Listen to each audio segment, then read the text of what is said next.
that sucked. That wasn't even that good. Listen, give me 40 seconds and the clip is going to play. Now, Joe Rogan is going to be asking Elon Musk about the pause that he wanted to take worldwide on AI, which I think is a good thing.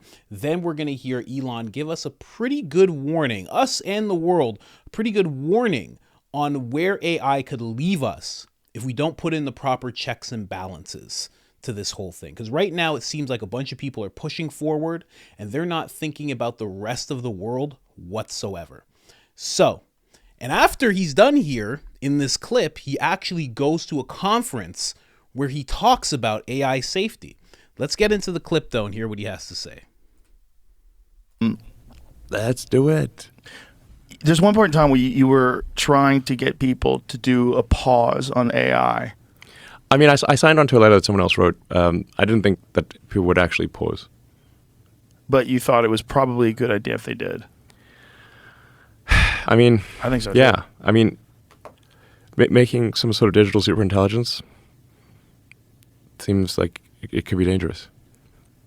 It certainly has the potential, and certainly has the potential. Well, when you were talking about what this mind virus, how it was able to propagate through the social media and being in control of social media platforms. Yeah. Think about what that means if that same mind virus gets in control of a superintelligence.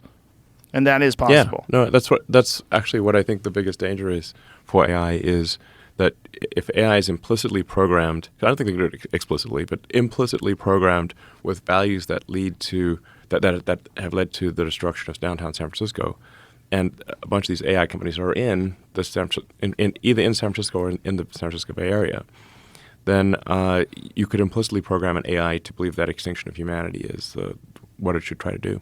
Mm. I mean, if you take that guy who was on the front page of the New York Times, and you take his philosophy, which is prevalent in San Francisco, the AI could conclude, like he did, that there are where he literally says there are 8 billion people in the world, it would be better if there were none, and engineer that outcome. Yeah. Well, especially if it doesn't need us anymore. If it becomes sentient and then has the ability to make its own decisions and make a better version of itself, it would find us to be nothing but a problem. Like, we have nothing to offer it anymore. Risk. Yeah, it is a risk. So, and like if you query ChatGPT, I mean, it's pretty woke, Yeah. So, people did like experiments like write a poem praising Donald Trump and it won't. but you ask, write a poem praising Joe Biden and it will. Yeah. So I'm like, That's a little sketchy. Yeah. Yeah. Well, it's unfortunately, it's programmed. And yes. Yeah. It's programmed to be that way. Is it possible to overcome those problems? Is it possible that we could realize the dangers that are involved in creating this, but somehow or another engineer it in a way that would be ultimately beneficial to people? Or is that just a whim? That's a hope and a prayer, a utopian version of what could happen versus the most likely outcome?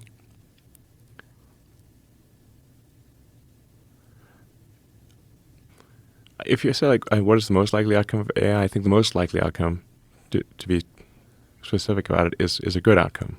Most likely a good outcome. But it's not for sure. So I think we have to be careful how we program the AI. And make sure that it is not accidentally anti-human. Mm. So, the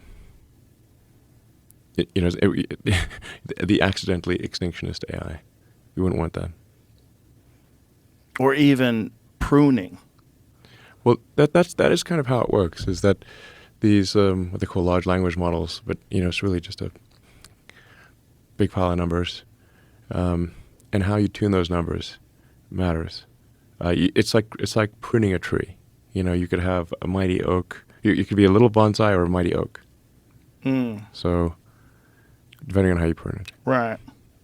That's what I'm saying. Like, if it decided to prune, Yeah. if it decided the real prune issue, well, perhaps. Yeah. We cause problems, or maybe it would prune places in the world that are overwhelmingly polluting, like third world countries.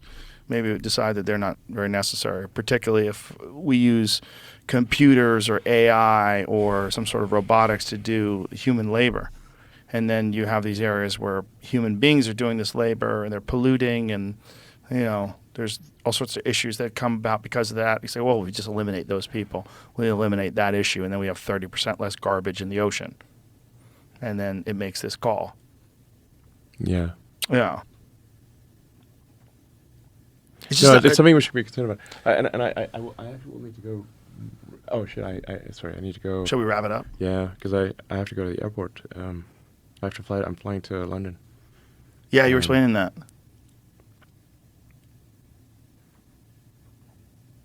Yeah, just for AI safety. There's an AI safety conference in London. So yeah.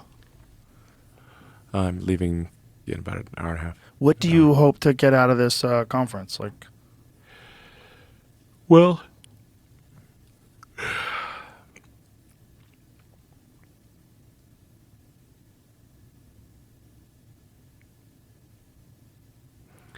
I don't know. I mean, I'm just generally concerned about AI safety, but it's like, what should we do about it? I don't know.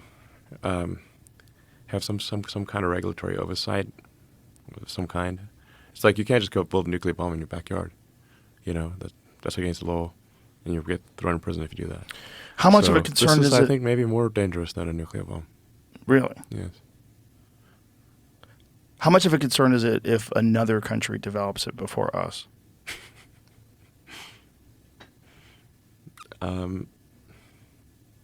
I don't know if that we should just be concerned about AI being anti-human. That's sort of the thing that matters. So potentially, I'm saying it's like a genie, letting a genie out of a bottle. It's sort of like a magic genie that can make wishes come true. Except usually when they tell those stories, that doesn't end well for the person who let the genie out of the bottle. Right. Do you think we're creating a life form? Yeah. I mean, it's something that is indistinguishable from intelligence, an intelligent life form, certainly. I keep coming up against this idea. I keep banging it in my head that we're some sort of an electronic caterpillar that's creating a cocoon, and we don't even realize what we're doing, and we're about to give birth to some technological butterfly. Yeah.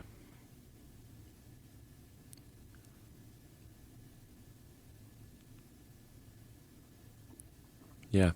Well, I think we're on the cusp of an artificial intelligence revolution. And, for the longest time, or for a very long time, we've been the smartest creatures on Earth. That's been our defining characteristic. I mean, speaking of martial arts, I don't think anyone should challenge a silverback gorilla to a fight. Even if you're very good at martial arts, that thing's going to kill you. It literally walks on its fists. If those fists meet your face, it's game over. So we're not stronger than a gorilla. We're not faster than other animals. We're smarter. Now, what happens when there's something way smarter than us? Where does it go? It's a good question. Yeah. Well, listen, go talk to those people. Go school them. And I hope something good comes out of it. And thank you for your time. Appreciate you coming in here. It's been fun. Good to see you. Always good to see you. Man, gets very somber when he talks about AI and the danger of it. And I think a lot of people should. I've done many videos, and I'll do many more, warning people or talking about where things can go. And I think that's something that people, the public, has to think about way more and start questioning and start saying to, hey, this local government, like, you got to start bringing this up. Like, who supports it? Who doesn't? Does the president support it? Does the vice president? Does Congress? The senators? The lower and lower? Like, who supports this? Who's okay with this happening? It seems like none of them are really in tune with what's going on. But it's happening, and it's getting closer and closer and closer. Elon Musk just said it's more dangerous than a nuclear bomb. But here's my question. Joe Rogan was talking about, what happens when it decides, 30% less people over here, or, get rid of this many people and there'll be 30% less garbage. How is it going to actually execute that plan? How would it even do that? And that's another step. Is this AI going to have the ability or tools to actually build something that it can put itself into and then double and triple and quadruple? Like, obviously we can't let that happen. That's what I say, but we've already let so much of it already happen. We all saw ChatGPT 3 or 3.5, and we all went, wow, look at that. I was even talking about, I'm like, wow, ChatGPT 4, I can't wait to get that. It's just like, we just kind of sit there and go, wow, this is really great. And at some point, we have to stop doing that when people present us with conveniences. We have to kind of go like, what's this for? What do I need this for? I don't want this. Unless you do, It's like, you ever seen most doorways now? They got the little button that back in the day when I was young, it used to just be for handicapped people. If you were handicapped, you had a wheelchair or something like that, you'd hit it. Elderly, you'd hit the button, the door would open for you. You notice everybody uses those now? It's not a handicap button anymore. It's just the door opener now. I don't know, man. When certain things come out, we lose other things. Like autocorrect. Great example, autocorrect. Autocorrect comes out. You start using it all the time. What do you lose? Well, you start losing how to spell certain words because it's always done for you. Me. Perfect example. I use voice to text all the time. When I'm answering your comments, I'm doing voice to text. That's why sometimes it comes out weird. But there are other times where I have like 6 words to say and I'm like, why aren't I just type it? What are you doing? Type. It's fine. But I'm like, no, I want to say the 3 words into the phone. I don't want to type. Start losing certain things. We used to be okay with wanting to know something, having to go to a building, find the book in the vast sea of books, open up the book and read it. That used to be okay for acquiring information. Who does that now? Right? I don't know where this will take us. It's one of those things that's going to be so convenient, right? So convenient that it might end up disabling us in a way that we couldn't even imagine right now. And when Elon Musk says something is that dangerous, and he's like woke and programmed, that's something that so many people need to realize, is that it's programmed. Who gets to program it? I've brought this analogy up before. If someone says you will own nothing and be happy, who owns all the stuff? Someone owns all the stuff. It's just not you. Right? So you're not programming AI. Well, you are, but every time you use it, you kind of are, but they're not going to tell you that because then you'd be like, you owe me $1 billion and they don't want to pay you that. So you're not programming it. Someone else is. And these people are woke. It goes right back to what Elon Musk said at the beginning of this podcast. And if you don't remember, go check it out. I made a few clips about it, but I'll tell you anyway. He was talking about how Twitter was something that was made in California where a lot of people happen to be very woke. And it was almost like this megaphone, this tool that fell into the laps of the left because woke people left-leaning people made it. Left-leaning people were all around the place, so left-leaning people benefited the most from it, right? Same things happening with AI right now. Same things happening with ChatGPT right now. These people are benefiting the most. This will be another megaphone that'll be placed into their lap. And we may not have someone to do the open AI files like we had Elon Musk step in and show us the Twitter files. We may not have somebody step in and do that. Where does that leave us? Where would we be left if we didn't know what we knew about Twitter and what was going on the inside? Right? Same thing happens with AI. And then, listen, Elon said some great stuff, but I'm still going to go there. And then you got some guy that wants to put chips in your brain. And now the chip that's in your brain is accessing a program that you didn't program, that's made by woke people. There's so many problems with this. There's so many issues with this. Oh my gosh.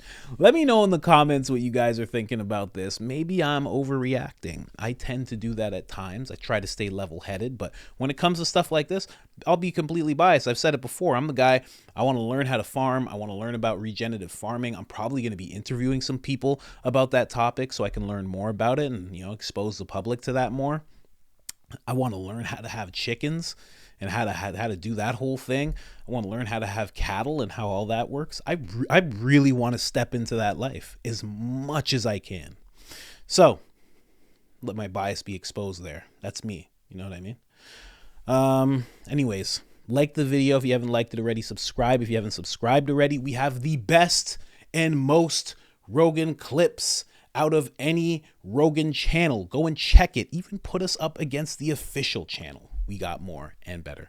Anyways, guys, other than that, I am out.